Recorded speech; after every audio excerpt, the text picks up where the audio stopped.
NEET എക്സാമിനെ കുറിച്ച് ശരിക്കും ഒരു ബ്ലോഗ് ചെയ്യണമെന്ന് വിചാരിച്ചിട്ട് കുറച്ച് നാളായി. എന്നാലും അതിൻ്റെ പ്രാധാന്യം ഇതുവരെ നഷ്ടപ്പെട്ടിട്ടില്ല.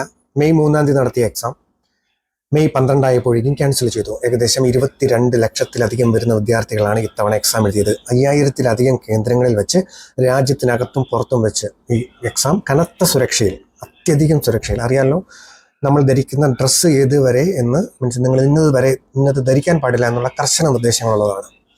പക്ഷേ ആ പരീക്ഷ നടത്തിപ്പിന് കർശന നിർദ്ദേശമാണ്. പക്ഷേ പരീക്ഷ ഒരുക്കത്തിന്, ചോദ്യപേപ്പർ തയ്യാറാക്കുന്നതിൽ ഒരു സുരക്ഷയുമില്ലെന്ന് അന്വേഷണത്തിന്റെ അവസാന നാളുകളിൽ അല്ലെങ്കിൽ അന്വേഷണത്തിന്റെ കണ്ടെത്തലുകളിൽ നമുക്ക് ബോധ്യമായി. ഈ ചോദ്യപേപ്പർ തയ്യാറാക്കുന്ന വിദഗ്ധ സമിതിയിൽ ഉൾപ്പെട്ട 2 പേരിൽ നിന്നാണ് ശരിക്കും ഈ ചോദ്യപേപ്പറുകൾ ചോരാൻ ഇടയായത്. അവർ കാലങ്ങളായി ഇന്ത്യയുടെ ചോദ്യപേപ്പർ തയ്യാറാക്കുന്ന വിദഗ്ധ സമിതിയിലുണ്ട് എന്നുള്ളത് വളരെ ഞെട്ടിക്കുന്ന ഒരു വസ്തുതയാണ്.